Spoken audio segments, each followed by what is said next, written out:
La rendición y la adoración son dos decisiones del creyente. Porque al final la Biblia dice que Dios coloca en nosotros el querer como el hacer. Cuando yo me dispongo, cuando usted se dispone, el Espíritu Santo hace cosas sorprendentes. Levítico 16, versículo 12 dice, vamos a leer desde el versículo 11 para entrar en contexto. Y hará traer a Aarón el becerro que era para expiación suya, y hará la reconciliación por sí y por su casa, y degollará en expiación el becerro que es suyo.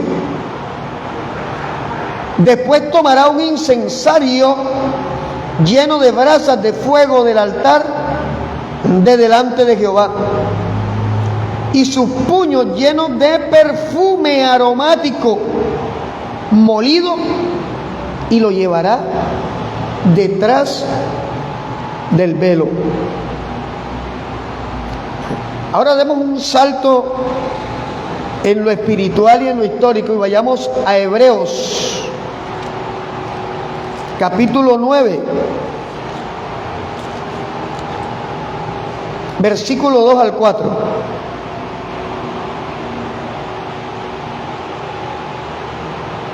Hebreos 9, versículo 2 al versículo 4. ¿Ya lo tenemos? ¿Ya lo tenemos? Hebreos 9, 4. ¿Ya lo tenemos? Gloria a Dios. Dice.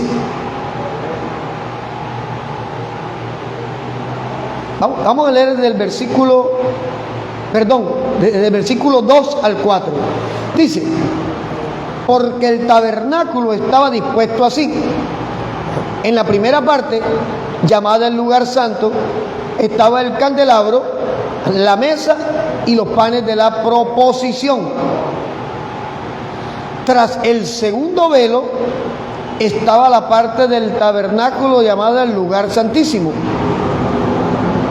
el cual tenía un incensario de oro y el arca del pacto cubierta de oro por todas partes, en la que estaba una urna de oro que contenía el maná, la vara de Aarón reverdecido y las tablas del pacto. Notamos que en el versículo 4 al empezar dice que había un incensario de oro. Y en Levítico 16:12 está hablando específicamente el Señor acerca de un incensario, ¿cierto? Dice lleno de brasas de fuego, pero dice lleno de perfume aromático. Notamos que el incensario, que era donde se quemaba el incienso, está asociado a perfume. Y es que vamos a hablar precisamente de perfumes en esta mañana. Porque el perfume está asociado, y vamos a hacer una historia por allí, porque yo no sabía el origen del perfume. Y a mí me gustan las lociones, ¿cierto, hermana Milena?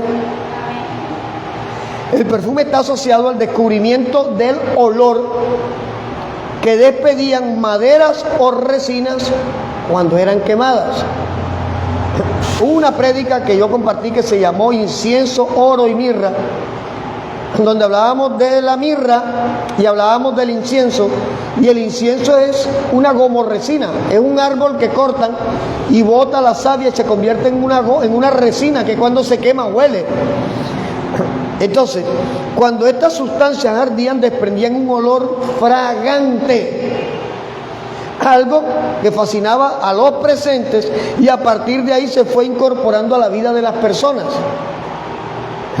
El inicio de este humo perfumado está estrechamente ligado a la ofrenda religiosa, este es el concepto que define la historia, y a los rituales.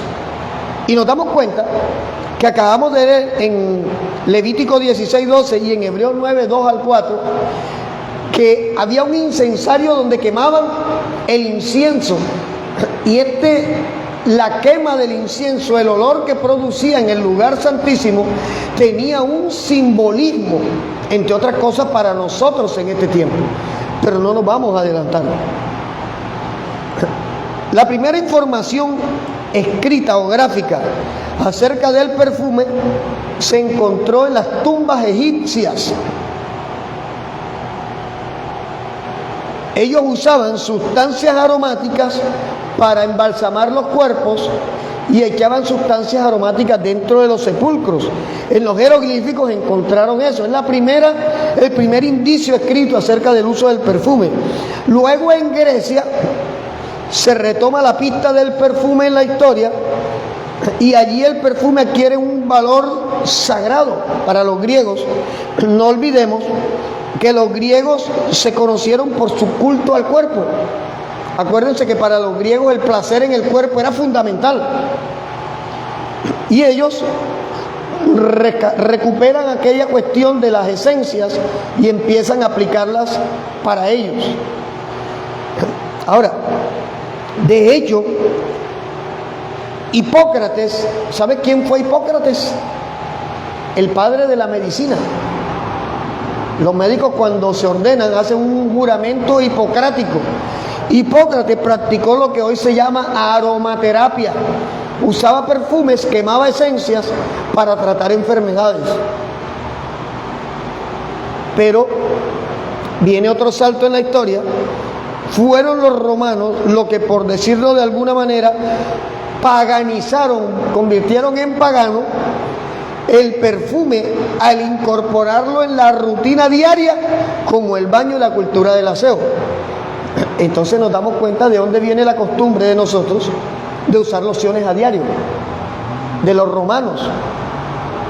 Porque los romanos le quitaron el contexto de sagrado o ritual que tenía para los griegos y para los egipcios y lo traen a una rutina diaria. De hecho, los romanos hicieron algo que se llamaba el pomander, que era una joya con distintos compartimientos en los cuales se metían resinas y esencias aromáticas y la gente las cargaba en el cuello, se las colgaban para oler bien. Este paseo histórico nos lleva a la palabra de Dios, porque hablar de perfumes es hablar de nosotros. Y nuestro Dios es Dios que le gustan los perfumes también. De hecho, este simbolismo de quemar incienso y que subiera el olor fragante del incienso es un simbolismo de nuestra actitud de vida hacia Dios. Salmo 141.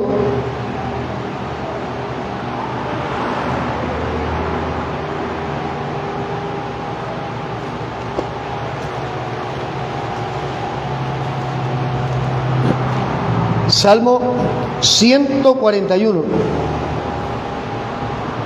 versículo 2, dice el salmista: suba mi oración delante de ti como el incienso. Y mira ahora la connotación que tiene el perfume, porque el incienso al despedir un olor se convertía en una fragancia, pero ahora el salmista dice que la fragancia es oración. Mira el cambio que hace el salmista, mira la metáfora que hace el salmista.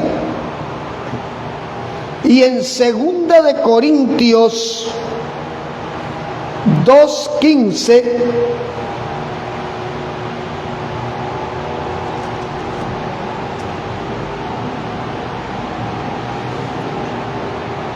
mira la revelación del apóstol Pablo, dice: porque para Dios somos grato olor, incienso, perfume, aroma, de Cristo en los que se salvan y en los que se pierden. O sea, para el salvo, olor fragante delante de Dios. Y mira lo que dice el versículo 16, para los que se pierden. Y estos, o sea, los que se pierden, ciertamente olor de muerte para muerte. Y a aquellos a los que no salvamos, olor de vida para vida. O sea que Dios es Dios de perfumes también. Para Él es agradable o desagradable un olor. Y sabe que estamos hablando en sentido metafórico. Cuando yo me atrevo a decir que Dios siente olores, estoy asumiendo una posición teológica que se llama antropomorfismo. Porque si Dios es espíritu, pero al decir que para Dios somos un olor fragante, le estamos dando a Dios la característica que tenemos nosotros de percibir por el olfato un olor. Eso se llama un antropomorfismo. Ahora, vamos a buscar un versículo de referencia hacia dónde va la palabra en esta mañana. Y vamos al Evangelio de Lucas. Allí nos vamos a detener un tiempo. Evangelio de Lucas, capítulo 7, versículo 36 al versículo 39.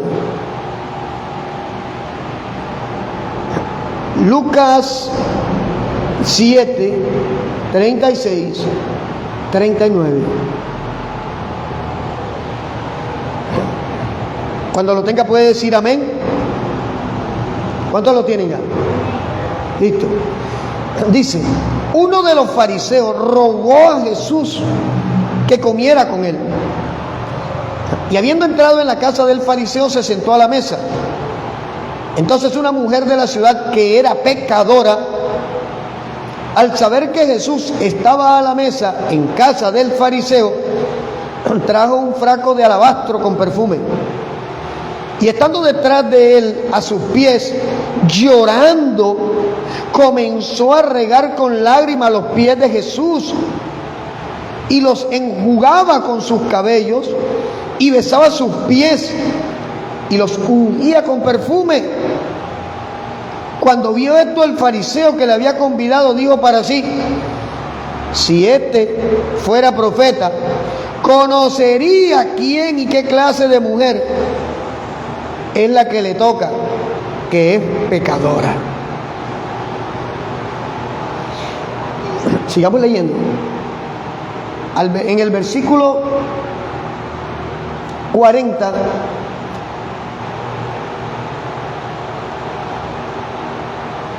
en adelante dice: entonces respondiendo Jesús le dijo: Simón, acá hay un detalle que es bueno que tengamos en cuenta. ¿Quién era el fariseo donde estaba Jesús? Porque hay y ahora vamos a hablar de ese tema, hay mucha contradicción con respecto a quién era la mujer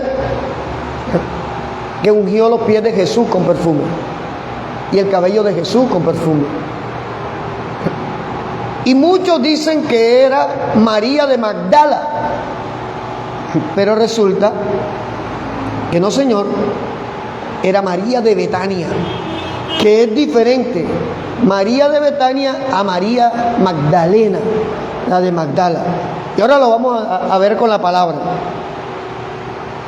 Jesús les dice: un acreedor tenía dos deudores, el uno le debía 500 denarios y el otro 50. Y no teniendo ellos con qué pagar, perdonó a ambos.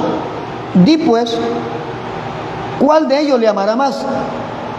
Respondiendo Simón dijo: pienso que aquel a quien le perdonó más. Y él le dijo: rectamente ha juzgado. Y vuelto a la mujer, dijo a Simón: ¿ves a esta mujer? Entré en tu casa y no me diste agua para mis pies, mas esta ha regado mis pies con lágrimas y los ha enjugado con sus cabellos. No me diste beso, mas esta desde que entré no ha cesado de besar mis pies. No ungiste mi cabeza con aceite, mas esta ha ungido con perfume mis pies. Por lo cual te digo que que sus muchos pecados le son perdonados, porque amó mucho. Mas aquel al que se le perdona poco, poco ama. Y a ella le dijo: tus pecados te son perdonados. Oiga, este pasaje tiene versículos paralelos. Y para entender qué estaba sucediendo allí, tenemos que irnos a estudiar las costumbres judías. Aquí Jesús describe 3 costumbres que este fariseo judío no practicó. Mire que Jesús le dice: entré a tu casa y no me diste agua para mis pies. La costumbre judía decía que cuando a mi casa llegaba un invitado, un forastero, yo debía ponerle una tinaja con agua para lavar los pies y una toalla para secarlos. Este era un rito acerca de la contaminación y todo lo demás, pero este fariseo que lo conocía no lo hizo. Número 1. Número 2, en el versículo 45 Jesús dice: no me diste beso, mas esta no ha dejado de besar mis pies. El segundo rito, o la segunda costumbre, era que cuando un hombre llegaba a mi casa, le ponía la mano sobre el hombro y le besaba la mejilla izquierda. Después le ponía la mano en el otro hombro y le besaba la mejilla derecha.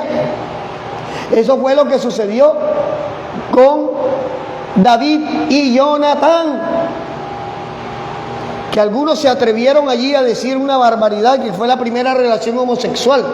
Eso es mentira, simplemente una práctica de una tradición judaica donde estaba aceptando como suyo aquel que estaba entrando a su casa. No ungiste mi cabeza con aceite. Echarle aceite de oliva al que llegaba en la cabeza era reconocerlo como alguien importante que ha llegado a mi casa. Y fíjate que este fariseo, porque cuando dice que era un fariseo, era conocedor de todo lo que Jesús le estaba diciendo. Pero fariseo, al fin y al cabo, conocía la ley, pero no la trascendencia de ella.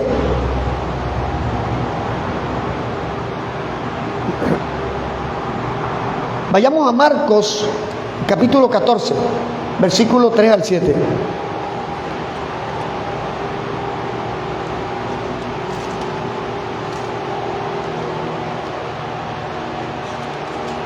Marcos 14.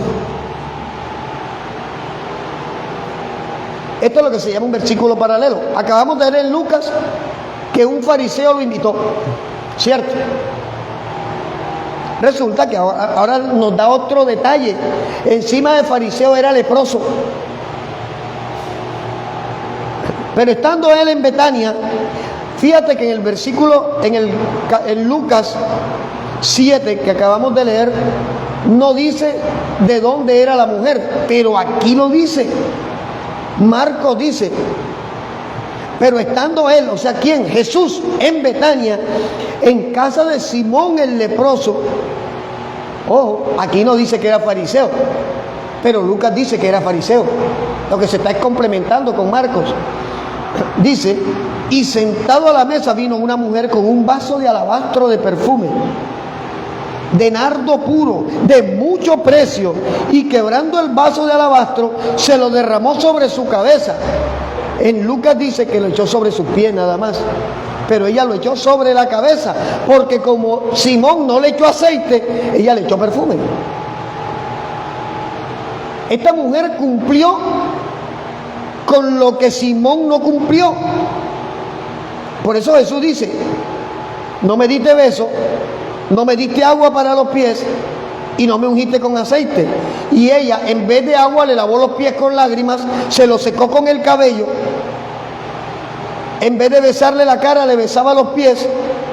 Y en vez de ungirlo con aceite, lo ungió con perfume de nardo puro. Anoche hablaba con mi esposa acerca de este mensaje y nos pusimos a investigar. Y hoy, si hoy consiguiéramos ese tipo de loción, trayendo al costo, porque aquí dice cuánto se podía vender, vamos a seguir leyendo, y versículo 4, y hubo algunos que se enojaron dentro de sí y dijeron, ¿para qué se ha hecho este desperdicio de perfume? Porque podía haberse vendido por más de 300 denarios y haberse dado a los pobres, y murmuraban contra ella. Oye, ahora vamos a darnos cuenta de que no eran muchos, no eran algunos, fue alguno.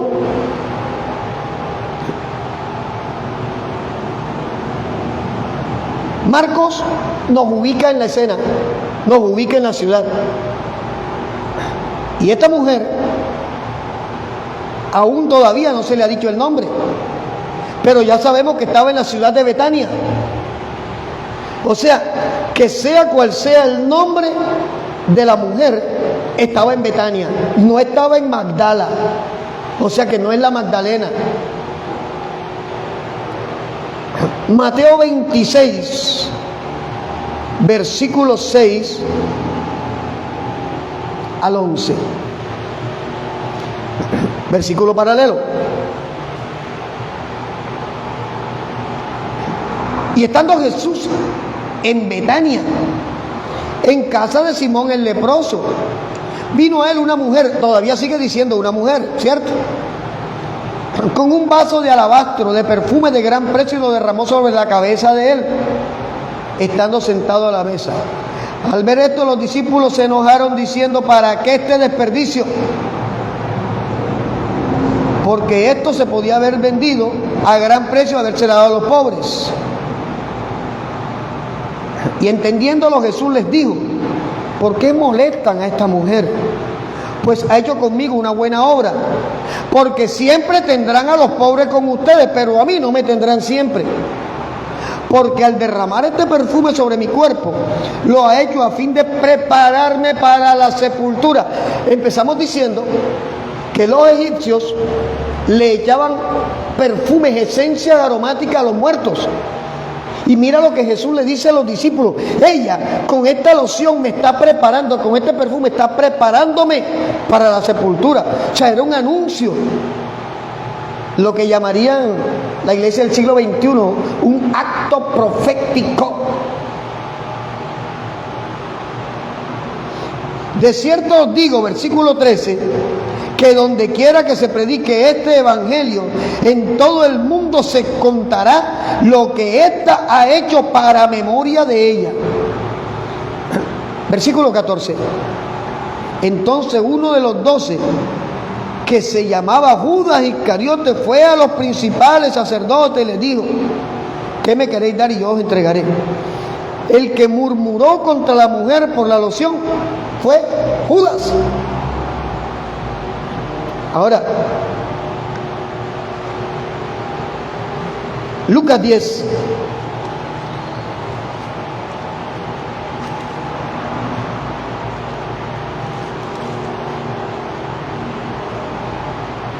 versículo 38.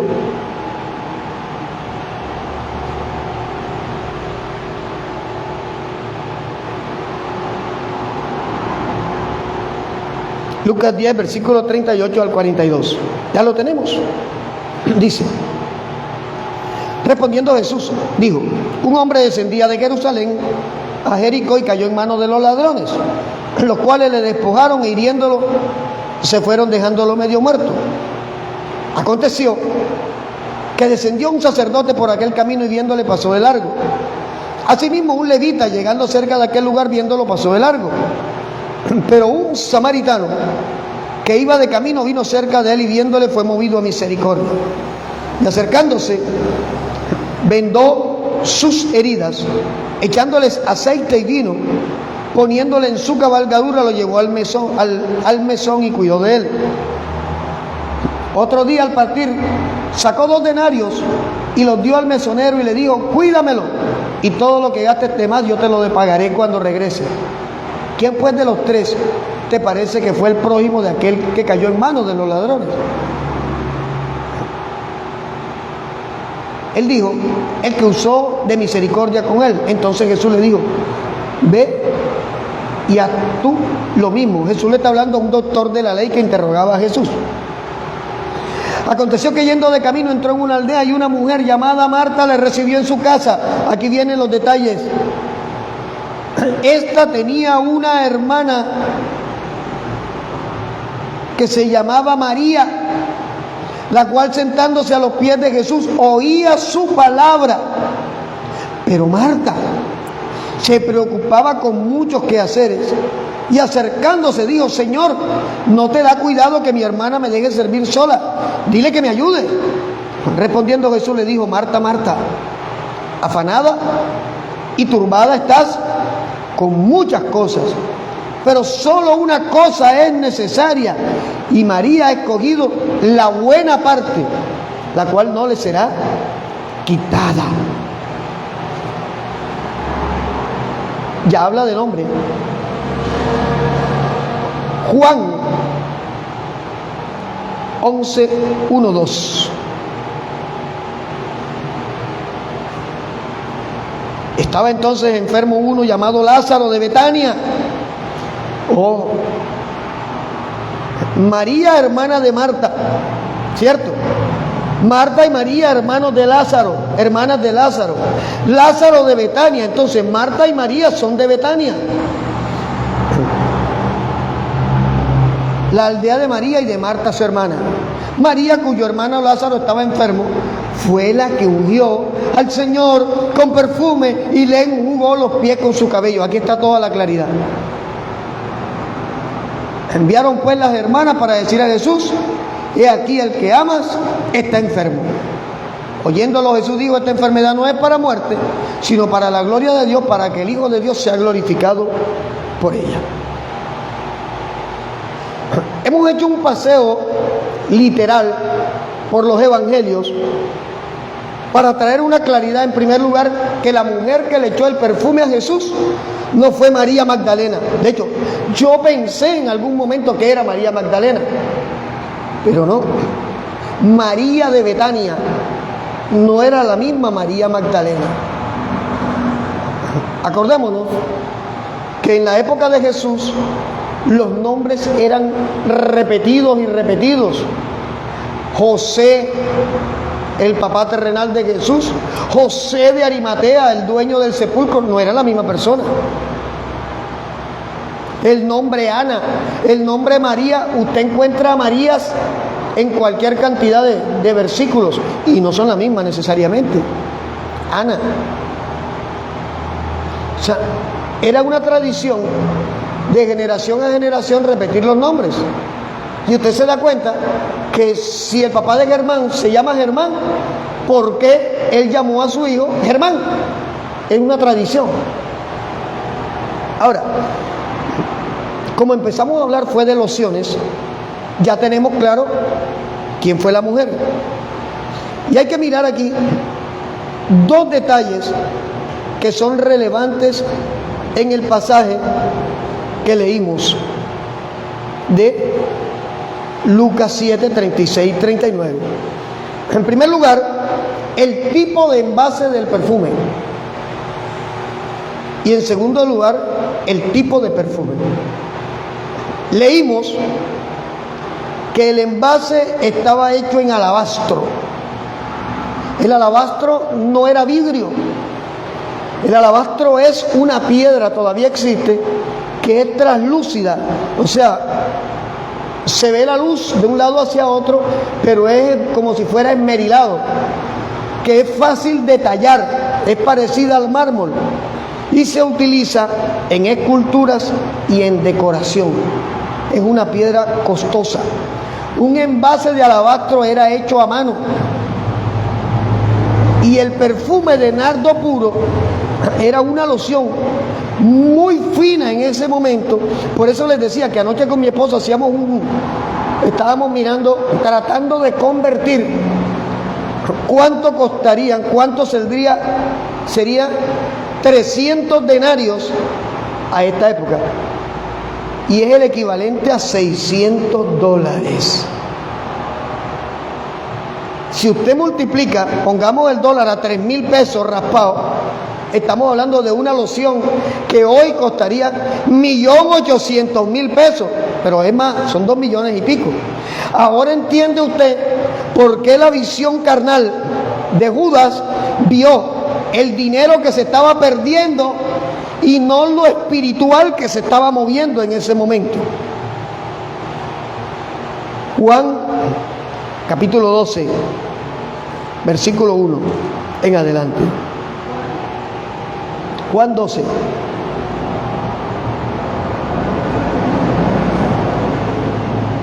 No sé si en su Biblia tiene un título, la mía dice La cena en Betania.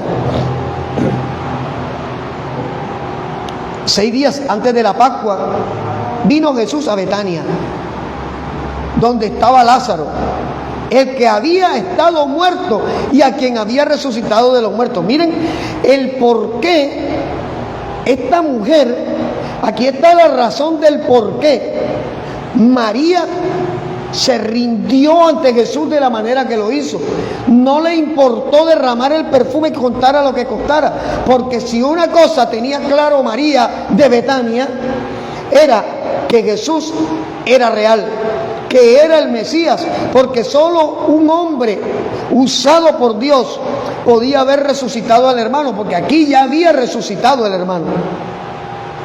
Lo que pasa es que la cronología, como acabamos de leerlo en los otros versículos, no se confíe en que porque está en Lucas 7 y en Juan está en Juan 12, es porque Lucas 7 pasó antes.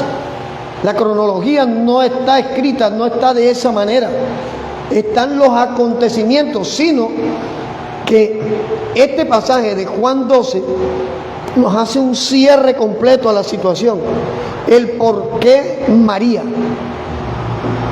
Dice, el que había estado muerto y a quien había resucitado de los muertos, está hablando de Lázaro. Y le hicieron allí en Betania una cena. Ahora, ¿dónde fue la cena, Germán? ¿En la casa de quién era la cena? En la casa de Simón, el leproso fariseo. Entonces, usted se da cuenta que es que nada está en el aire. Jesús había sanado a Lázaro, resucitó a Lázaro, perdón. Jesús resucitó a Lázaro. Jesús llega a Betania. Simón el leproso sabe de Jesús. Ahora, ¿por qué un fariseo? Aquí se ocurre otra pregunta. ¿Por qué un fariseo llama a Jesús cuando los fariseos no aceptaban a Jesús como Mesías? ¿Por qué? Aquí está. Lázaro, 6 días antes de la Pascua vino Jesús a Betania donde estaba Lázaro. Le hicieron una cena en casa de Simón. Acabamos de leer en los versículos paralelos de Lucas 7, de Marcos 14 y de Mateo 26 que Simón tenía una condición que solo Jesús podía sanarle: la lepra. La lepra. Simón manda a llamar a Jesús, lo invita a la cena, porque Simón había escuchado que Jesús había resucitado a Lázaro. Él le hizo una invitación, ¿cómo es? Por interés. Le voy a contar una anécdota. Por misericordia de Dios, porque no es que yo merezca nada, el Señor nos ha permitido un don que se llama discernimiento de espíritu, o palabra de ciencia. Cuando yo empecé a predicar en La Guajira, imagínense uno empezando el ministerio, eso quiere mostrar a todo el mundo, aquí está Cristo. Y en La Guajira hay una connotación muy fuerte con la brujería, la adivinación, la santería. Todo esto que tenga que ver con ocultismo, en La Guajira eso está arraigado. Y llego yo, me presentan a una hermana, hoy en día es hermana en Cristo, y yo pude sentir la amargura en el corazón de esa mujer. Y la amargura es producto del resentimiento y del dolor y de la frustración. Y yo llegué y le di una palabra de parte de Dios a esta mujer, y esta mujer su primera reacción es: ¿y a usted quién le dijo que se mete en mi vida? Pero cuando yo vine a Barranquilla, esta mujer me llamó y me dijo: todo lo que me dijo es verdad y es para la gloria de Dios. Esta mujer me recomendó con otras y otras y otras y otras personas, y cuando yo volvía a La Guajira a predicar el evangelio, a mí me invitaban, o sea, yo necesitaba ir a La Guajira con 4 estómagos. Mi hijo Carlos Daniel, usted le pregunta y se va a reír, porque es que si llegaba la hermana Marelvis: pastor, aquí tiene almuerzo, y tenía que almorzar, usted no puede rechazarlo. Y llegaba donde la hermana Milena: pastor, aquí tiene almuerzo. Y llegaba donde la hermana Andrea: pastor, aquí tiene almuerzo.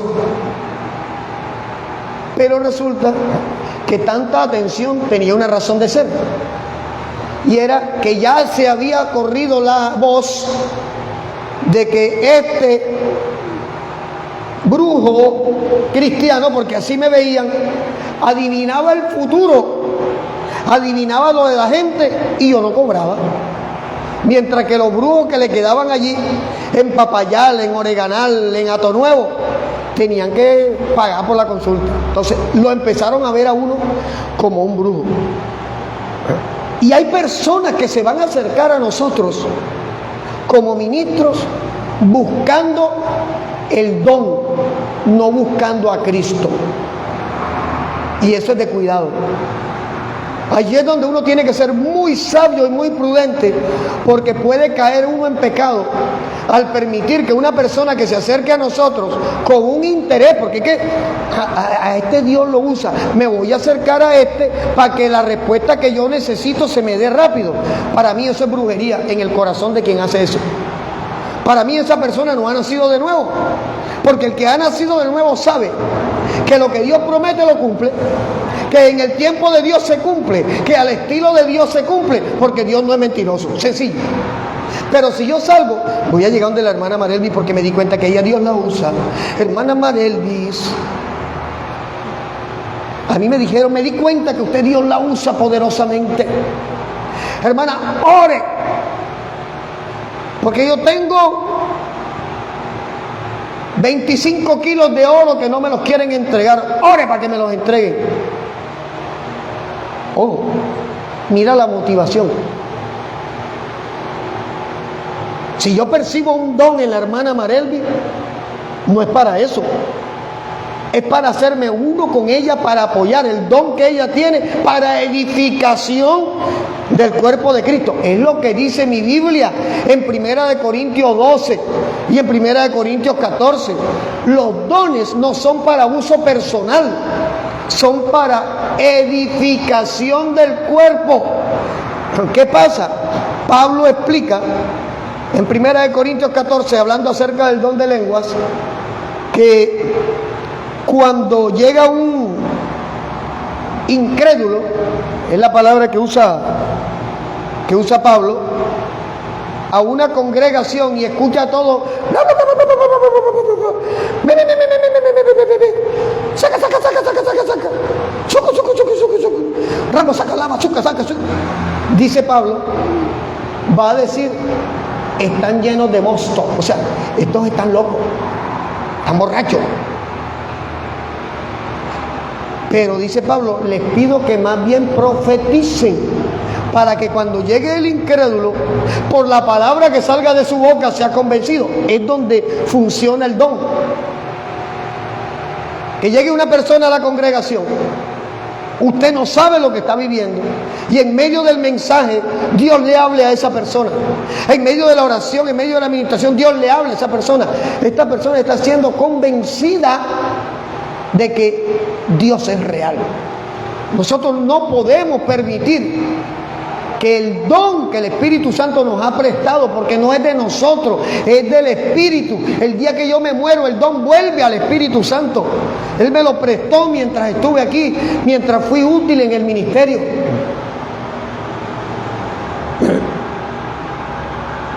Y llego a La Guajira y empieza a suceder esto.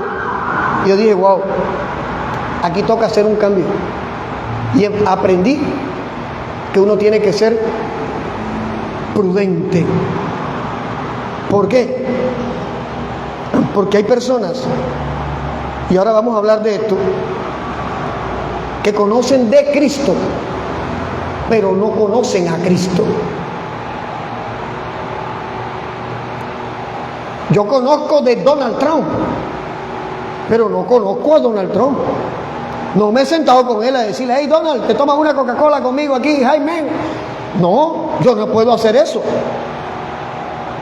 Y hay mucha gente sentada en las congregaciones, brincando de una congregación a otra, que conocen de Cristo, pero no se han encontrado con Cristo. Porque cuando usted tiene un encuentro con Jesús, usted no se suelta de Jesús. Cuando usted encuentra que Jesús le habla a través del Espíritu Santo, usando la palabra escrita, no tiene sentido salir a buscar en otro lugar lo que ya encontré, porque era mi necesidad. Porque es que la necesidad primordial de nosotros es Jesucristo. La única manera de que el hombre esté complementado realmente es cuando Cristo viene a morar en la vida de nosotros y viene el Espíritu Santo a vivir en nosotros, a procurar en nosotros un cambio de vida, un cambio de condición, un cambio de actitud. Pero estas personas que saltan y saltan y saltan, no están buscando un cambio de vida espiritual. Están persiguiendo lo que siempre han perseguido, aun cuando no tenían a Cristo. Seguimos leyendo. Juan 12, versículo 2, le hicieron allí una cena. Marta servía y Lázaro era uno de los que estaban sentados a la mesa con él. Entonces María, aquí está, María de Betania, tomó una libra de perfume de nardo puro de mucho precio y ungió los pies de Jesús y los secó con sus cabellos. Y la casa se llenó del olor del perfume. Ojo, otro detalle. Y dijo uno de sus discípulos, aquí está, Judas Iscariote, hijo de Simón, el que le había de entregar. Más claro no puede ser. ¿Por qué no fue este perfume vendido por 300 denarios y dado a los pobres? Pero digo esto no porque se cuidara de los pobres, sino porque era ladrón y teniendo la bolsa sustraía de lo que se echaba en ella. Listo. Se cerró todo el detalle. Pero vamos a hacer énfasis, como te dije, en el envase del perfume y en el tipo de perfume. En el versículo 4, mira lo que dice Judas: es un desperdicio haber ungido los pies de Jesús con perfume de ese precio. Pero, ¿desperdicio? ¿Será que fue desperdicio? ¿Será que una mujer que entendió que nada de lo que tenía, a lo cual se podía haber aferrado, podía ser superior a estar rendida a los pies de Jesús, es desperdicio? ¿Qué representó romper el alabastro y ungir a Jesús? Ya dije que ungir la cabeza y lavar los pies es señal de bienvenida, ¿cierto? Cuando esta mujer, María de Betania, rompe el perfume y lo echa sobre Jesús y sobre sus pies, le estaba diciendo a Jesús: bienvenido a mi vida, bienvenido a mi ser, yo me rindo a ti.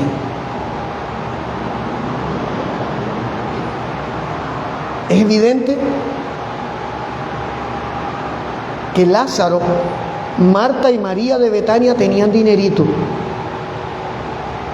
No todo el mundo podía comprar un frasco de alabastro de 300 denarios. Con un denario comía una familia un día.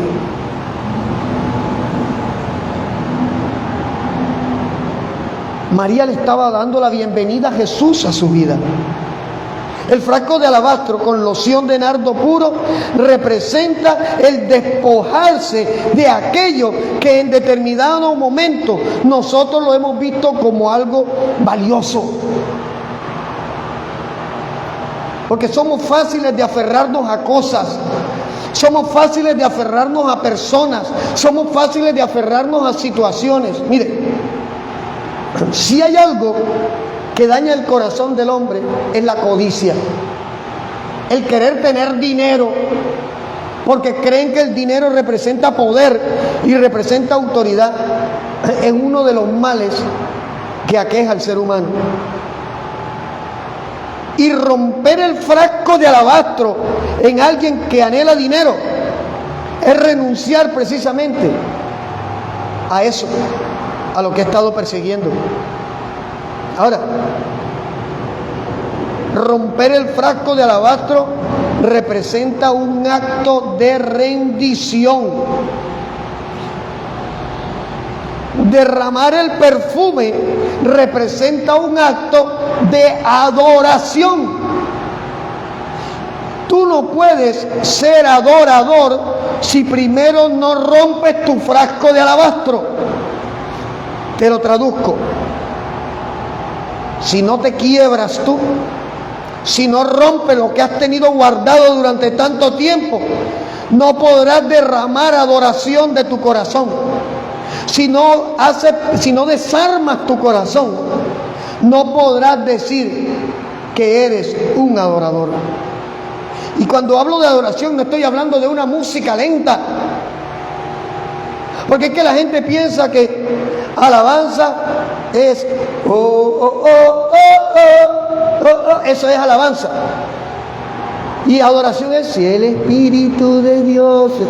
No, son letras que alaban a Cristo con diferentes ritmos, pero adoración es la intención del corazón de ser como Dios quiere que yo sea y no como yo pretendo ser. Por eso fue que Jesús dijo que el Señor anda buscando, Pablo dice, adoradores que le adoren en espíritu y en verdad. ¿Por qué? Porque hay gente que adora de boca, pero su corazón está lleno de codicia.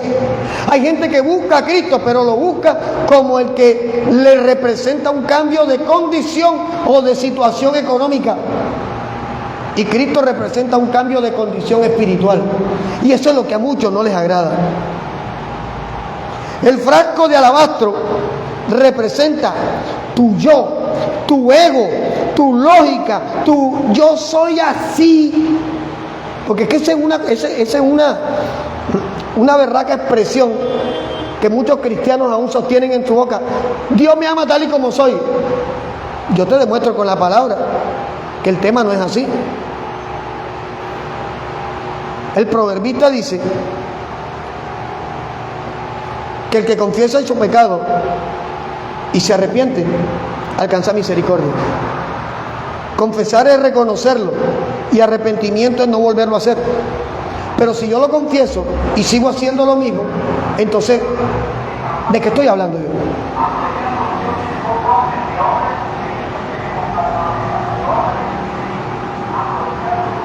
Hay que romper el frasco de alabastro. Segunda de Corintios 5:17. ¿Qué dice? Debemos sabérnosla de memoria. De modo que si alguno está en Cristo, es una nueva criatura y las cosas viejas pasaron. Eso es romper el frasco de alabastro.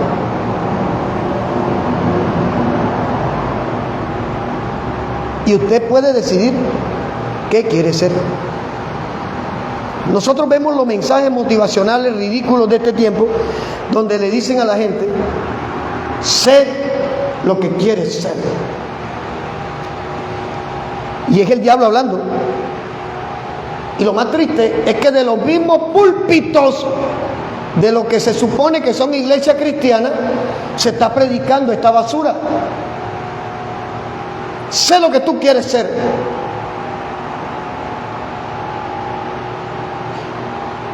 Tus sueños se van a hacer realidad. Eso que has soñado ya está hecho. Oye, ven acá, yo te pregunto algo. ¿Y dónde queda si es la voluntad de Dios?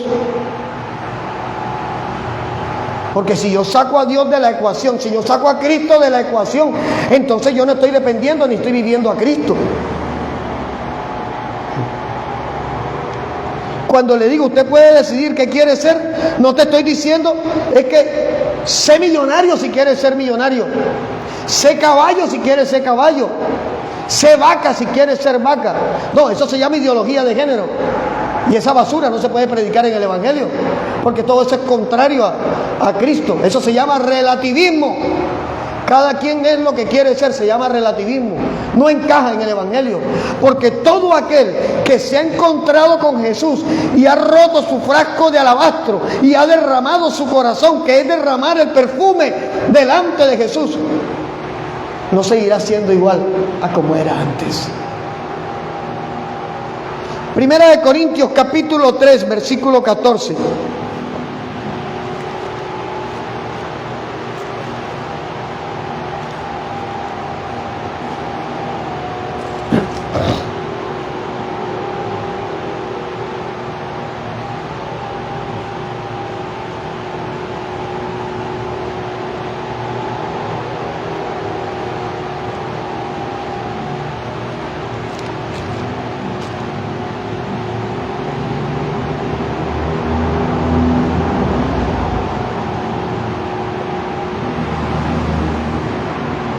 Primera de Corintios 3, 14.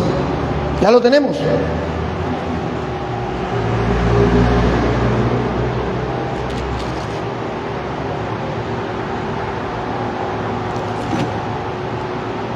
Si permaneciere la obra de alguno que sobreedificó, recibirá recompensa. Si la obra de alguno se quemare, él sufrirá pérdida. Si bien él mismo será salvo, aunque así como por fuego.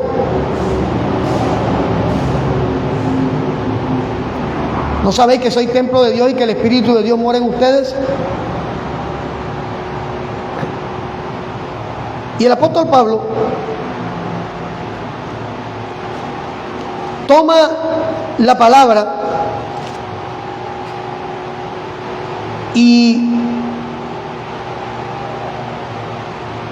define dos tipos de cristianos y define al ser humano sin Cristo.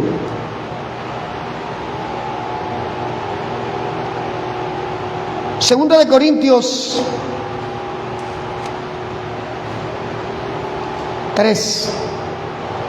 Mira que en el capítulo 3 que acabamos de leer, 14 y 15, está hablando de sobreedificar, lo que implica hacer crecer algo sobre algo que se acaba de hacer nuevo. Tú no puedes sobreedificar si no has derribado los cimientos viejos.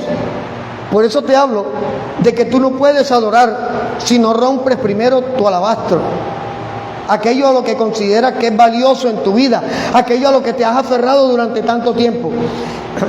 En 1 Corintios capítulo 2, versículo 14 al 16, el apóstol Pablo dice: pero el hombre natural no percibe las cosas que son del Espíritu de Dios. ¿Cierto?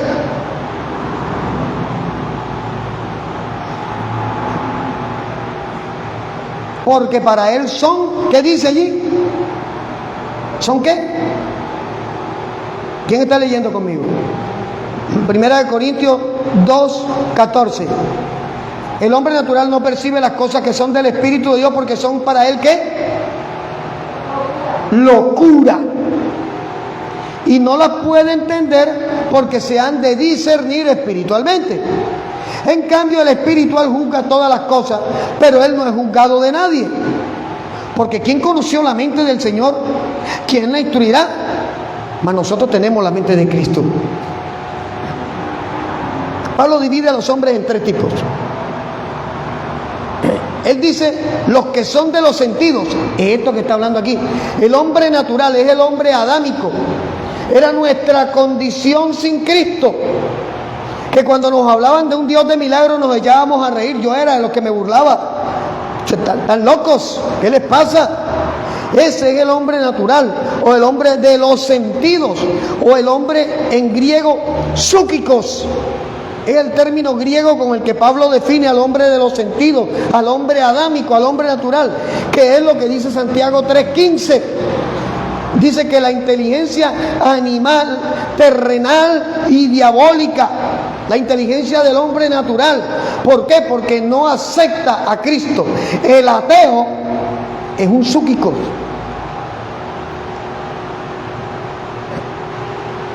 Es la persona totalmente adámica, no regenerada. Como dice el Evangelio de Juan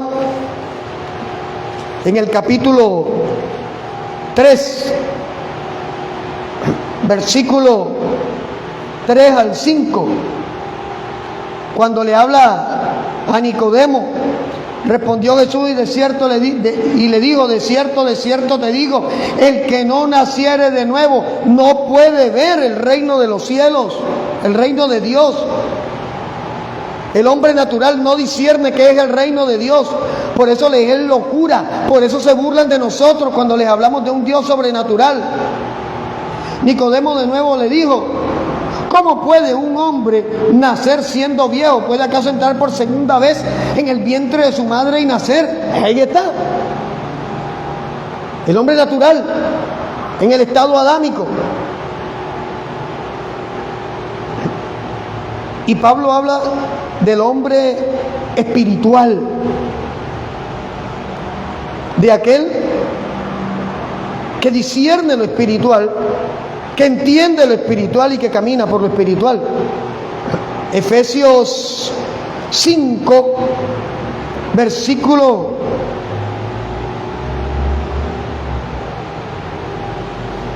18, versículo 20, dice, dando siempre gracias a Dios por todo, al Dios y Padre, en el nombre de nuestro Señor Jesucristo. Solo quien ha nacido de nuevo sabe que todo lo que suceda en su vida, para bendición, para proceso, para fortaleza, para moldeamiento de nosotros, viene de Dios. El apóstol dijo, toda buena dádiva y todo don perfecto viene de los cielos.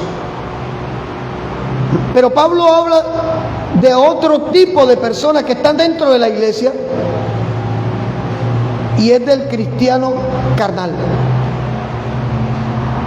Alguien me decía, pastor, ¿se puede hablar de cristiano carnal? Sí, señor. Claro, y ahorita lo estaba definiendo. Conocen de Jesús, pero no andan con Jesús. Conocen la vida de Jesús, pero no viven al estilo de Jesús.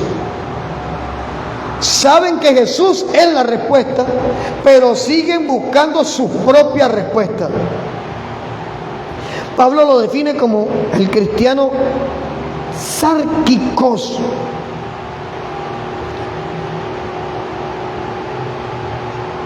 Es la persona que literalmente no ha roto el frasco de alabastro. Tiene el perfume, porque recibió a Jesús, lo reconoció como Salvador y Señor, pero no ha derramado el perfume. Porque acabamos de leer que cuando se rompe el frasco es que el olor del perfume sale. Que cuando se rompe el frasco es cuando se echa el perfume a los pies de Jesús. Y el cristiano carnal tiene el perfume, pero no ha abierto el frasco. ¿Por qué? Porque está caminando en la lógica. Porque considera que no es necesario congregarse, porque considera que no es necesario rendirse, porque considera que no es necesario cambiar de dirección en su vida, porque considera que como está bien, porque considera que Dios tiene que acomodarse a nuestro estilo de vida y no yo morir a mi estilo de vida delante de Dios.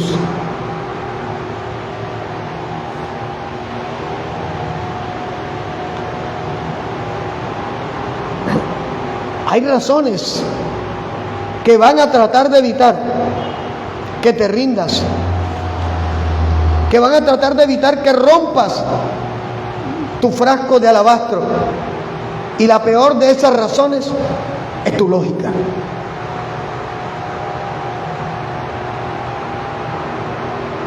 Los que son de la fe, dice la Biblia, son de Abraham.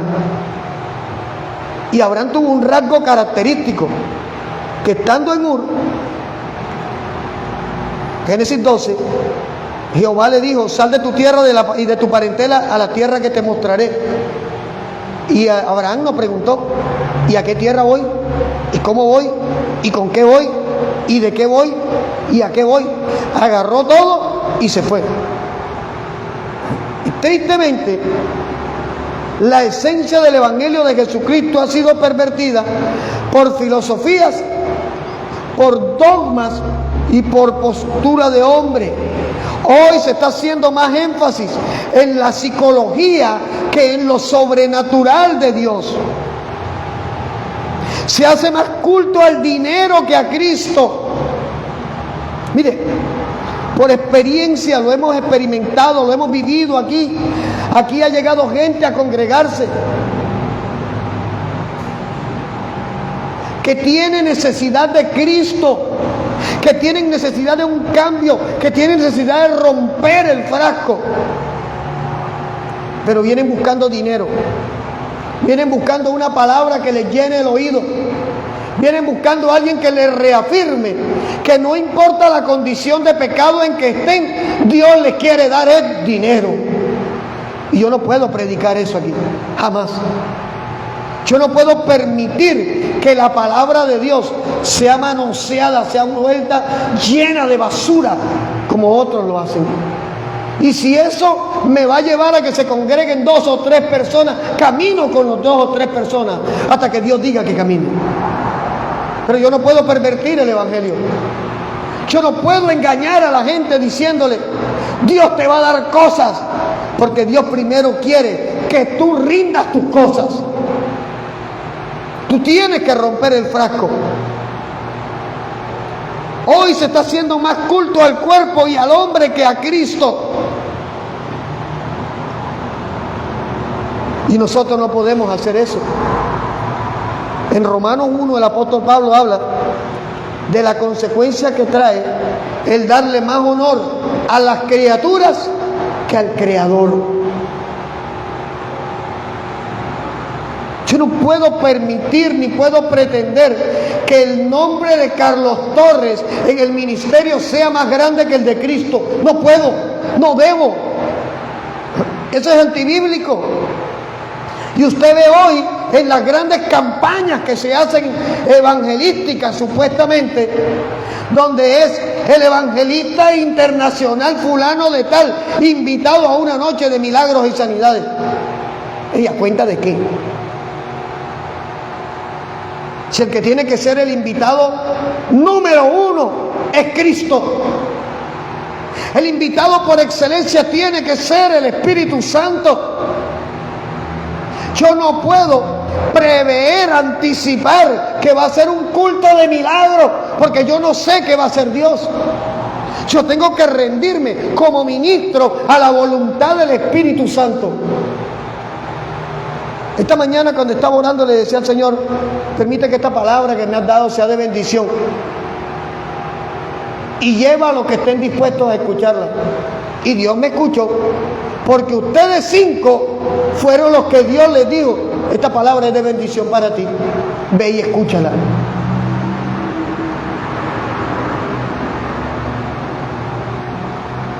En 1 Samuel 1:10 vemos una mujer que rompió el frasco, literal. Ana, la mamá del profeta Samuel,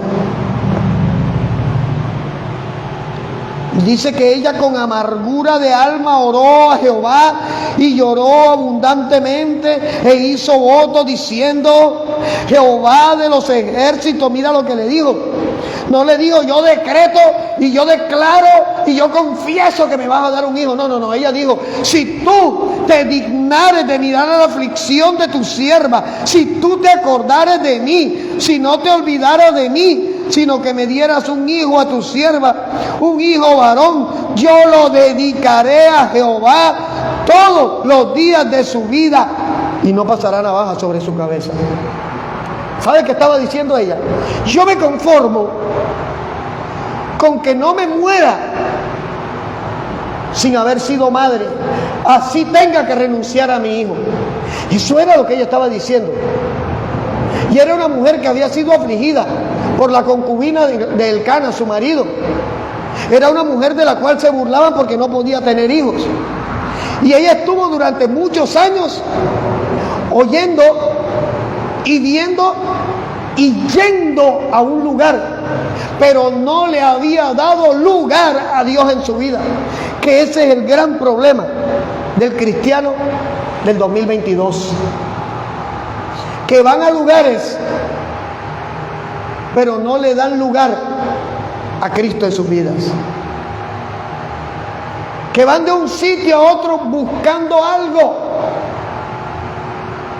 que no van a encontrar en un sitio, porque lo van a encontrar el día que rompan el frasco de alabastro y se atrevan a derramar el perfume que tienen dentro. Y Dios escuchó la oración de Ana. Y no solo le dio al profeta, le dio 5 más. Porque es que cuando tú rompes el frasco y no te importa lo que derramaste y no te fijas en lo que entregaste ni en lo que soltaste, Dios encuentra en tu corazón espacio y en tus manos espacio para darte más de lo que tú esperabas recibir. Y hablo de cosas materiales también. Pero hay gente que usted le habla de ofrendar para la iglesia y te ponen una manita y que todo bien, pibe Valderrama, todo bien, todo bien. Pero ese todo bien me importa un rábano, porque al final no te van a decir yo voy a ayudar. Porque es que dar forma parte de romper el alabastro. La gente cree que nosotros diezmamos para que Dios nos dé dinero. Están equivocados. El que diezma creyendo que doy dinero para que Dios me dé dinero está equivocado. Yo doy por adoración.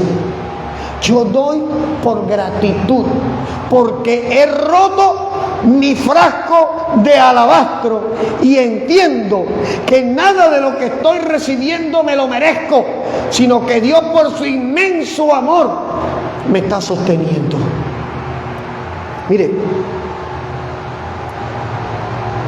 el momento que estamos viviendo a nivel mundial es peligroso, sí, es cierto. Pero Jesús dijo, todavía no es el fin. Pero hay cristianos creyendo que ya esto se acabó aquí. Y arman unos debates que uno dice, Dios mío, usted tiene que proyectar su vida como si Cristo viniera en 1000 años. Haga planes. Ponga sus sueños en manos de Dios. No te estoy diciendo, imponle tus sueños a Dios. Colócaselos a Dios bajo su soberana voluntad. Pero haz planes. Nosotros no somos una planta. Nosotros no somos una lechuga o una hierbabuena que está ahí y la mueve la brisa y la aplastaron. No, no, no. Dios nos ha dado la potestad de tomar decisiones. Y la decisión más sabia que toma el que ha sido libre en Cristo es romper el alabastro. Romper el alabastro, ya te digo, es ese empaque lujoso, eso a lo cual te aferraste durante tanto tiempo, aún esas actitudes equivocadas, tus conceptos equivocados, romperlos, hacerlos pedazos. Porque cuando tú rompes el alabastro, cuando rompes el envase, fluye un nuevo aroma de tu vida. Moisés dice que las oraciones son olor fragante delante de Dios. Pero todas las oraciones, no. Las oraciones que fluyen de un corazón humillado y arrepentido delante de Dios. Ya te dije y lo repito, cuando rompes el frasco, sin importar el qué dirán, sin importar qué van a opinar de mí, sin importar ahora sí tan linda, sin importar, vea, no se avergüence de ser de Cristo. Ser de Cristo es un privilegio. No le dé pena decir yo soy hija de Dios, que te equivocaste y que fallaste y que no te viste igual y al final lo que a Dios le interesa de ti es que la fragancia que fluye de ti hacia Él sea la correcta. El mundo nos va a criticar, el mundo nos va a señalar, la gente que está alrededor de nosotros nos va a juzgar, pero ese es problema de ellos. El mismo apóstol dice, y si alguno padece como cristiano, no se avergüence, dijo el apóstol Pedro, sino glorifique a Dios por ello. Ay, ¿qué van a decir mis compañeros de trabajo? ¿Qué van a decir mis compañeros de estudio? Les comento, me acaban de aceptar en la Escuela de Arte Distrital. Me matriculé, empecé a estudiar otra vez y veo el reto y veo las cosas.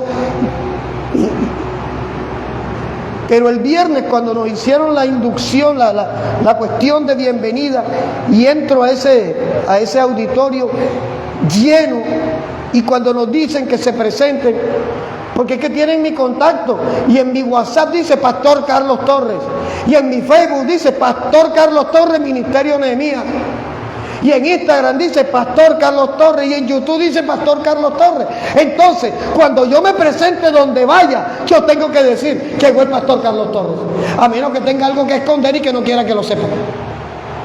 Y ahí el diablo me va a avergonzar. Cuando me dieron su nombre, Dios los bendiga, buenas tardes, soy el Pastor Carlos Eduardo Torres para servirle. ¿Qué hace un pastor estudiando arte? ¿Qué hace un pastor metido en la escuela distrital? Es que la Biblia dice que el que no trabaje, que no coma.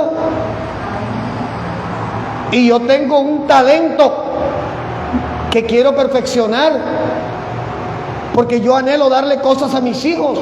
Dios me ha sostenido a través de mi trabajo y estoy haciendo lo mío, tratando de ser excelente en lo que Dios me entregó. Pero ya saben, esos 320 que estábamos reunidos el viernes, ¿saben? Ese chiquitico es pastor. Ya. ¿Por qué? Porque es que yo tomo la palabra del apóstol Pablo, no me avergüenzo del evangelio, porque es poder de Dios para salvación primero al que cree. Pero, ¿qué van a decir? Si soy cristiano, ¿qué van a decir? Que digan lo que digan. ¿Cuál es el problema? Si tu problema no es con el que habla de ti, tu problema es con Cristo.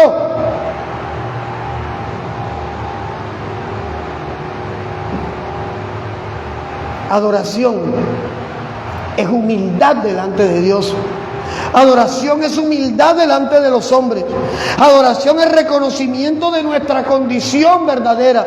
Adoración es rendición total de nuestra voluntad. Adoración es colocar al Todopoderoso en primer lugar. Adoración es renunciar a tu yo. Adoración es abrir corazón al ser como Dios quiere que sea y no al pretender imponer mi lógica, mi opinión y mi arrogancia sobre Cristo. Yo no voy a cambiar el mensaje. Y mientras haya uno dispuesto a escuchar, seguiré predicando. Y el día que no haya uno, le predicaré a mis hijos. Hasta el día que Dios me tenga en esta tierra. Pero hay que hablar verdades. Yo le pido al Espíritu Santo que permita que esta palabra la escuche alguien que necesita romper su frasco. Vamos a colocarnos sobre nuestros pies.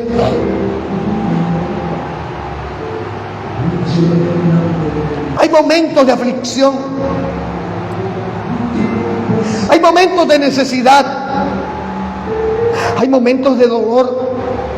Hay momentos de afán, de tristeza, de depresión, de preocupación. Hay momentos de escasez. Pero todos esos momentos deben rendirse a tu momento de adoración.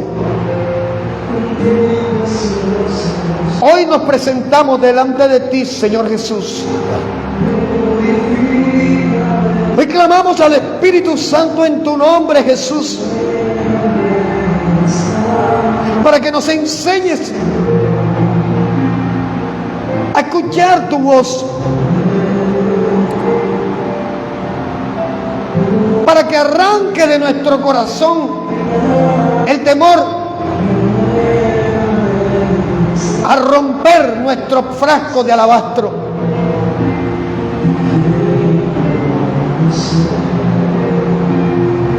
Es cierto, Dios, que no estamos viviendo momentos fáciles,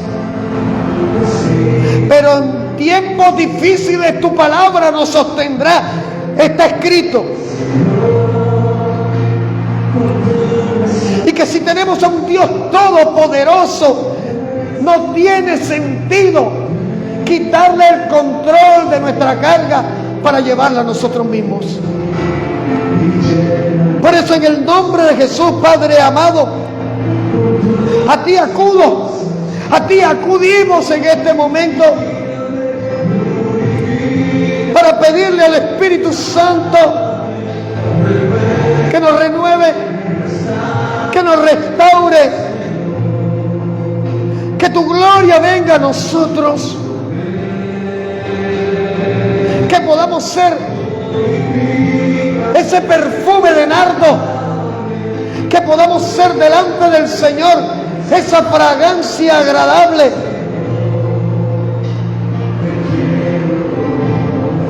Hoy en día dicen, solo tu gracia basta. Y es una verdad a medias. Tu gracia nos trajo salvación. Pero sobre nuestra salvación, Padre, tenemos que trabajar en nuestra santidad. Y nuestra santidad depende de romper el frasco de alabastro al cual nos hemos aferrado, de romper ligaduras, de quebrantar cadenas, de permitirle a tu presencia en nosotros hacernos libres de todo yugo, de toda cadena, de todo temor, de toda maldición. En el nombre de Jesús. En el nombre de Jesús. En el nombre de Jesús. Padre, oramos por mis hermanos que están aquí, por mis hermanas, por nuestros hermanos que están allí en la distancia, por aquellos que han dicho, yo hoy rompo mi envase, rompo mi frasco, rompo mi alabastro y me rindo delante de ti. Te entrego mi corazón, te entrego mi ser, te entrego mi temor, te entrego mi angustia, te entrego mi enfermedad, te entrego mi soledad, te entrego mi fracaso. En el nombre de Jesús. En el nombre de Jesús.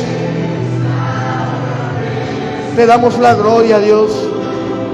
Te damos la honra, Padre. Te adoramos.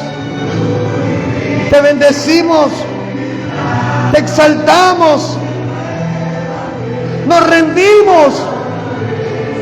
Nos rendimos, Señor. Nos rendimos. Padre, queremos conocerte realmente.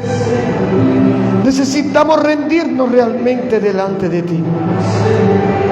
Aleluya. Aleluya. Aleluya. Santo eres, Jesús. Bendito seas. Por los siglos de los siglos, hoy presentamos delante de ti nuestra carga y nuestra necesidad. Y rendimos en el nombre de Jesús, Señor, todo aquello a lo cual nos hemos aferrado aún sin darnos cuenta. Y rogamos que tu Espíritu transforme nuestro ser en adoradores, en hombres y mujeres rendidos ante tu voluntad. Gracias te damos, Dios, en el nombre de Jesús. Amén y amén. ¿Cuántos pueden darle la gloria a Dios? ¿Cuántos saben que Dios es bueno? Gloria a Dios. De verdad que hemos orado y creído en que esta palabra puede edificarnos, empezando por mí, porque la Biblia le habla primero al que la predica. La palabra nos habla primero a nosotros. Y de verdad que confiamos en que la palabra no regresará vacía.